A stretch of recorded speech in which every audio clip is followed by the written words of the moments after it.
Oke, halo semua. Kali ini kita akan bahas bagaimana cara kita bisa spawn banyak gurutin dengan mudah di Golang. Jadi, untuk kita bisa spawn gurutin, itu caranya kurang lebih kayak gini.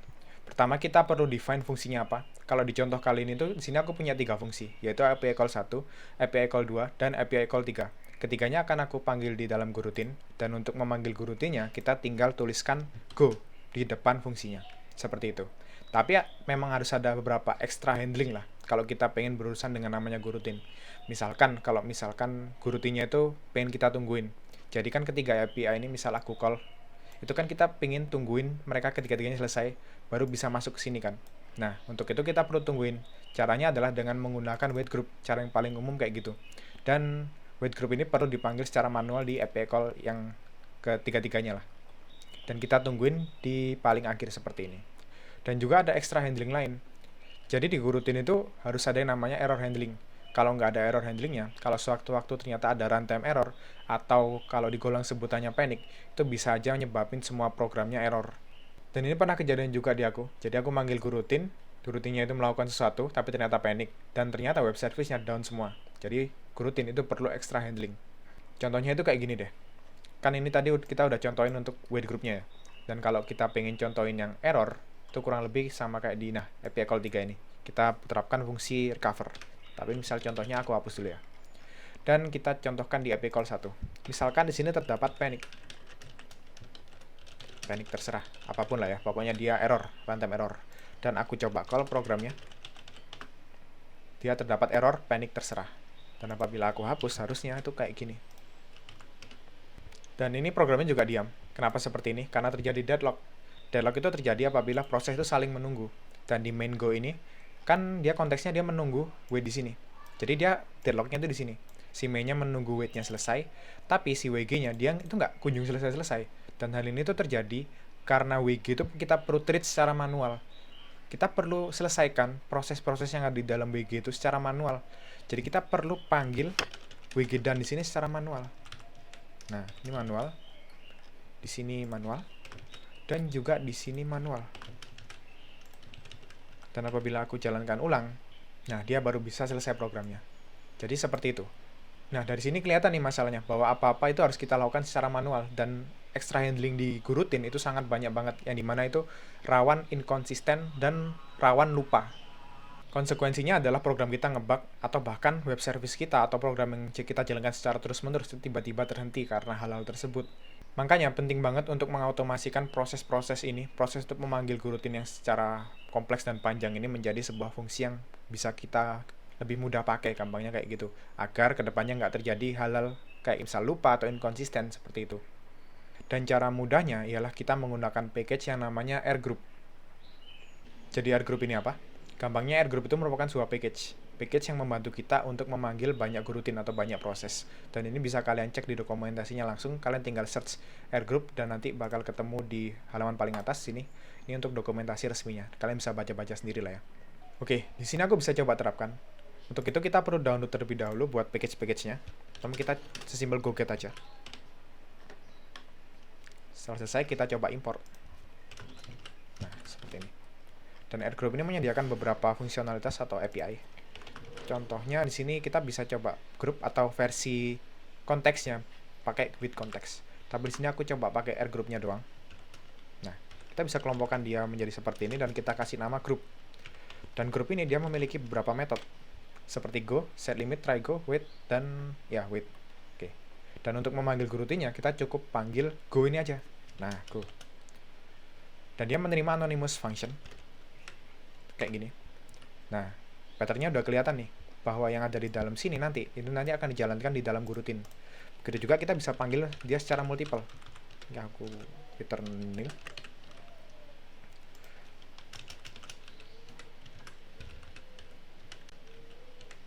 Nah, terus di sini aku coba log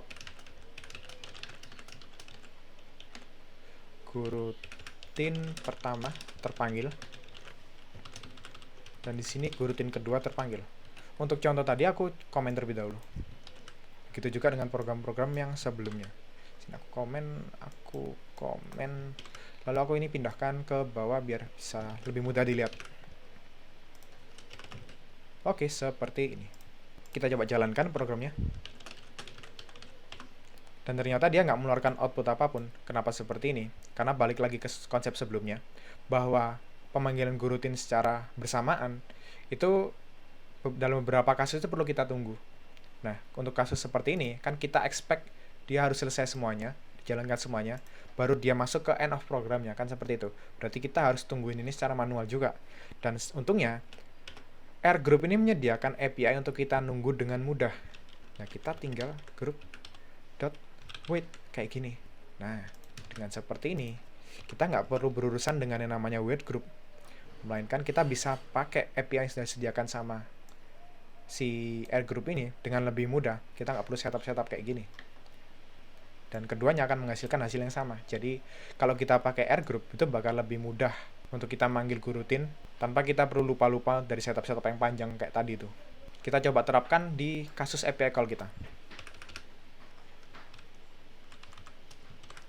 Sini kita udah nggak perlu wait group. Wait groupnya bisa kita hapus. Oke, ini untuk wait groupnya udah aku hapus. Dan kita bisa coba terapkan R groupnya.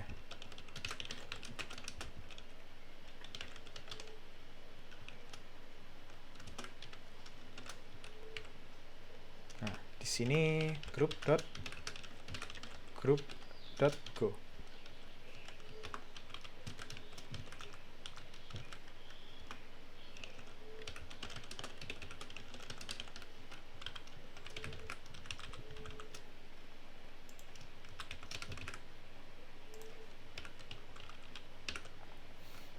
Setelah selesai, jangan lupa ditungguin juga.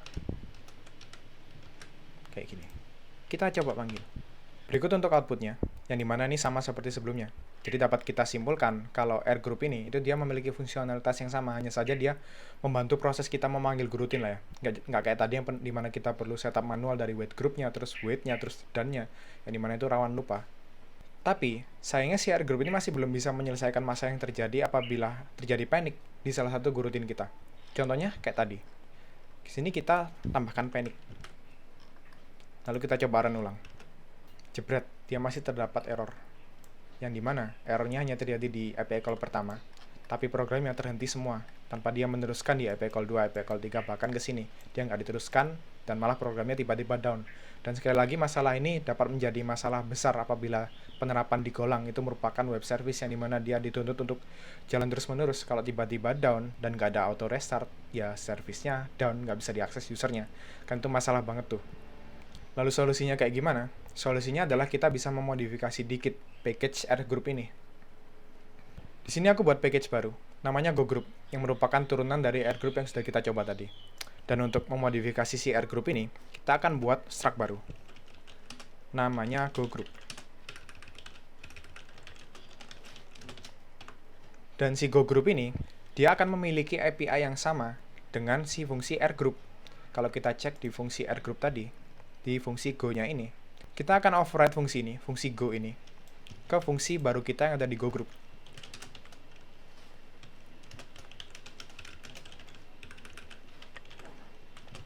Nah, kayak gini. Terus jangan lupa fungsi factory-nya, karena kita akan pakai factory untuk nge-generate GoGroup-nya. New GoGroup. Dan dia akan return struct dari GoGroup seperti ini. Dan di fungsi main kita akan gantikan si group ini menjadi GoGroup kita.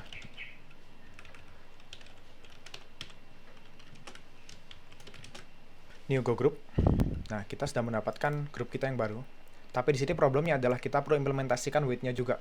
Begitu juga dengan fungsi go ini. Kita perlu implementasikan sendiri si fungsi go ini. Nah, kayak gini. Kalau kita pengen implementasi kayak gini, berarti kita memerlukan namanya wait group. Dan juga kalau kita pengen implementasi go kita sendiri, kita perlu setup semuanya kayak si WG-nya tadi itu secara manual. Dan aku nggak mau kayak gitu.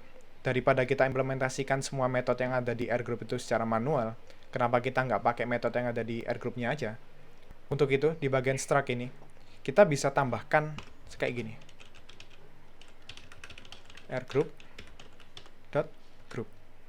Nah, Ini konsepnya sama kayak inheritance yang ada di OOP, tapi ini namanya lebih ke komposisi kalau nggak salah. Dan dengan seperti ini, kita sudah dapat akses ke fungsi-fungsi atau metode-metode yang ada di dalam struct group, punyanya R group. Ini kita bisa hapus. Dan kita bisa lihat kembali di main kita. Yang dimana weight-nya ini dia udah nggak error. Yang berarti weight-nya ini ada ternyata. Adanya dari mana padahal nggak kita implementasikan. Adanya itu dari struct group yang sudah kita komposisikan di dalam struct go group kita. Jadi konsepnya kayak gitu. Dan ini kita bisa akses group. Nah, ada grupnya di sini. Kan kalau kita pingin menggunakan R group, kan kita perlu buat struct-nya manual ya. Kita bisa buat struct-nya itu di dalam fungsi new go group-nya kita aja. Nah, jadi kita bisa lakukan semuanya secara otomatis. Itu gunanya factory function. Kita kasih nama group rgroup.group. Nah, si grupnya ini tadi kita terapkan sebagai kayak gini. Nah, ini jangan lupa pointer karena kita pengen instance-nya itu sama di setiap fungsinya. Jadi untuk memastikan instance-nya sama, better pakai pointer. Oke, seperti ini. Meskipun kita omit si go-nya ini, misalkan aku hapus dulu. Dan kita panggil ini secara kayak gini dulu sama seperti sebelumnya. Nah, kayak gini. Hasilnya akan tetap sama. Ups, terdapat error karena panic kita tadi. Ini aku hapus dulu. Nah, hasilnya akan sama. Tapi masalahnya adalah dia masih belum ada panic handling-nya. Jadi kita akan tambahkan panic handling tadi di package go group kita. Caranya kurang lebih seperti ini. Kita panggil group dari R group kita tadi. Lalu kita panggil fungsi go yang dimiliki sama R group. Nah. Terus kita paste si fungsi. Oh, jangan kita paste fungsinya. Melainkan kita buat fungsi anonymous baru. Dan dari sini kita bisa dapatkan si errornya. Lalu kita return error kayak gini. Nah, gini dulu. Kita coba run ulang. Oke, masih aman. Tapi dia belum ada error handlingnya. Balik ke konsep utama error handling. Kalau kita pengen handle panic error di Golang, itu kita perlu definisikan fungsi recover, yang dimana itu masuk ke divert function. Dan kita bisa buat divert functionnya itu di dalam Go kita. Ups, salah. Function. Nah, kayak gini. Lalu kita bisa panggil si recovernya. Seperti error-error yang lain. Kita bisa ini buat ini kayak gini. Lalu kita cek E-nya kayak gini. Lalu kita print aja dulu.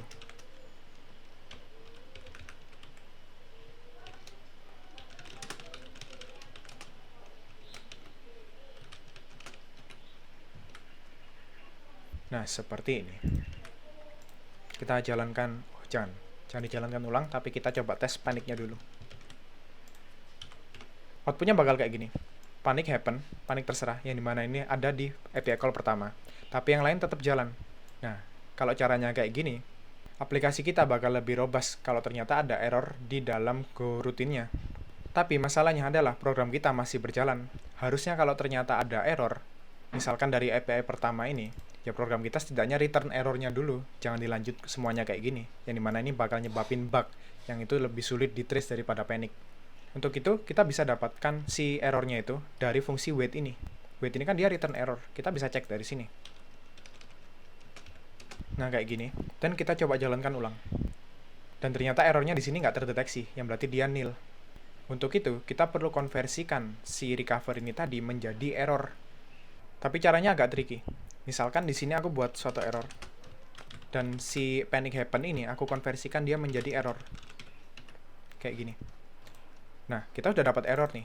Tapi di sini kita nggak bisa return error. Kayak gini nggak bisa. Karena divert function kita itu nggak boleh return apapun, dia harus void. Tapi di sisi lain, kita butuh si fungsi go ini, dia return error agar dapat dibaca oleh main await-nya ini tadi. Gimana caranya? Cara yang aku temukan adalah kita bisa konversikan return value dari anonymous function di sini, ini, itu menjadi suatu variabel. Misalkan kayak gini. Kayak gini.